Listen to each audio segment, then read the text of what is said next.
You ever wake up thinking the worst thing you'll have to deal with is a cold cup of coffee, and then your whole sense of normal explodes before breakfast? That was me the morning the HOA decided without so much as a warning that my backyard pool was now their VIP venue. I know it sounds like something out of a sitcom, but this really happened, and honestly, the only thing more shocking than their midnight property grab was how much they underestimated just how stubborn I could be when it came to protecting what was mine, especially when my little brother Sam was involved. Let me back up a sec. It all started with that signature soundtrack of doom, Karen's high heels clacking across my patio, sharp as gunshots. She's the self-appointed queen of our HOA, always armed with a clipboard and a fake smile that could curdle milk. I'd just finished cleaning the last leaf out of the pool, mostly to keep Sam's anxiety at bay, when she waltzed in grinning like she'd just won the lottery. She didn't bother with hellos, just barreled in with, "Your pool is now the HOA's VIP venue." No asking, no heads up, just this smug announcement and a thumb already firing off texts to her circle of wannabe influencers.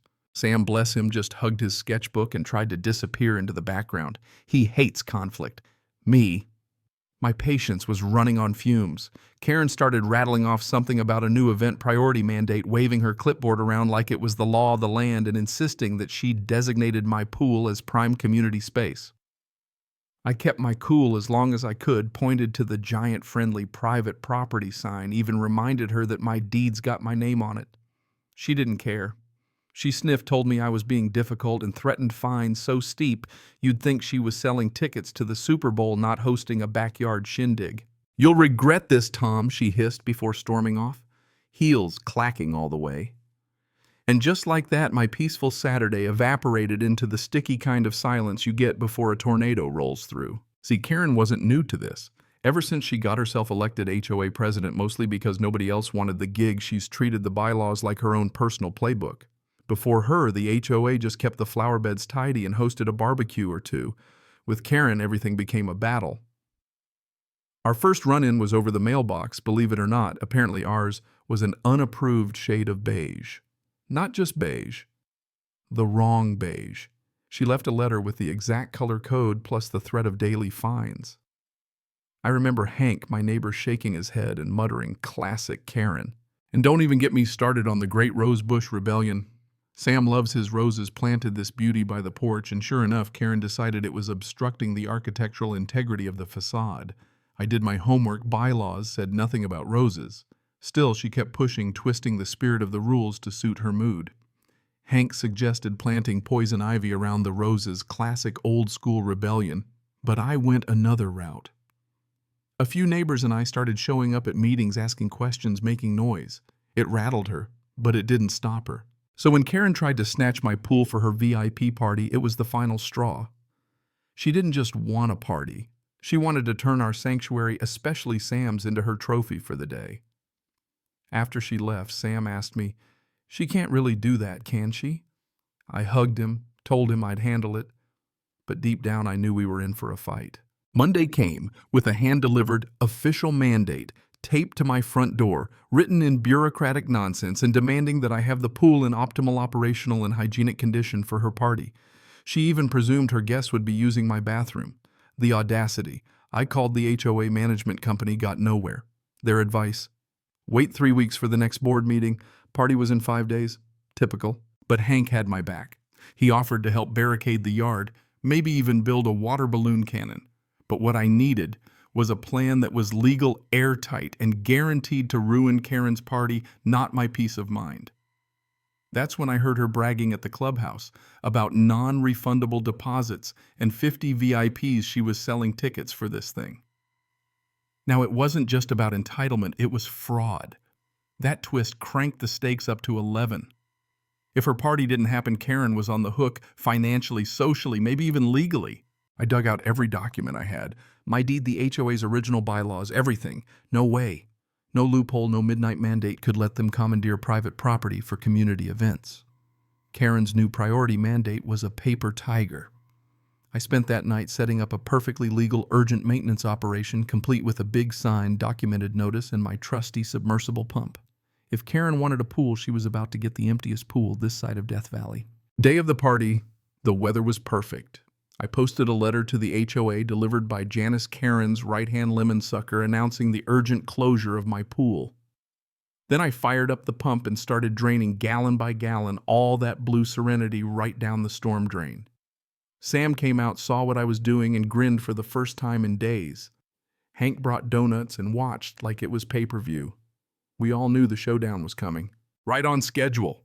Karen screeched up with Janice in tow. She took one look at the pump at my closed for repairs sign and just about lost her mind. She accused me of sabotage, of being selfish, of violating the community spirit.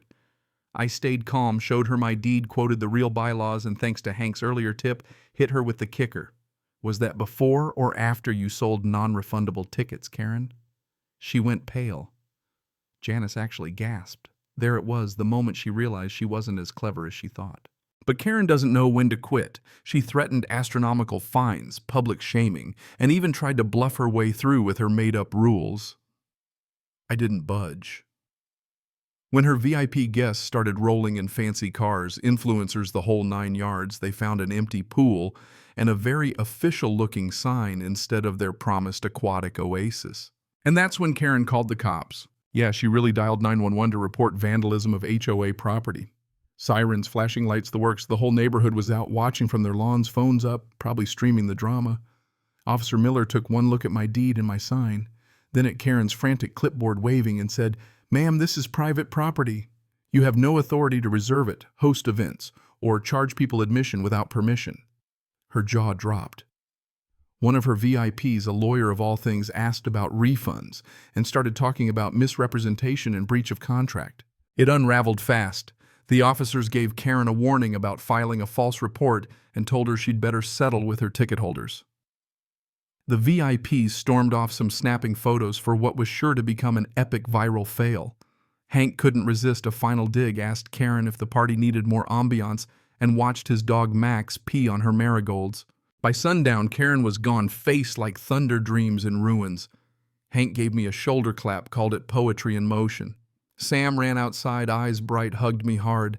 I looked at the bone-dry pool, the peace around us, and felt the tension finally leak out just like the water had.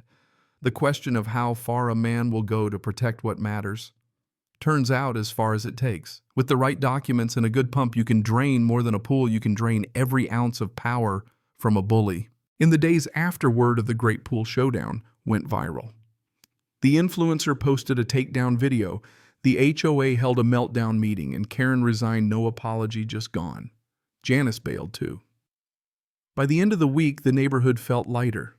People planted whatever they wanted, wind chimes came back, and the HOA rewrote the rules with actual neighborly input. Sam started sketching happy pool scenes, invited friends over on his terms this time. Sometimes the quiet guys got more backbone than you think. Sometimes the most satisfying thing in the world is an empty pool, especially when it's quiet, truly yours and hard-won. Funny, isn't it? All that fuss, all that drama, and what won in the end was a little common sense and the simple right to say no. So let's hear it. Was I right to take a stand, or did I go too far? What would you have done? Drop your thoughts below, because if there's one thing this neighborhood learned, it's that standing up matters. And sometimes the only thing you need to win is the truth, a bit of nerve, and a very empty pool.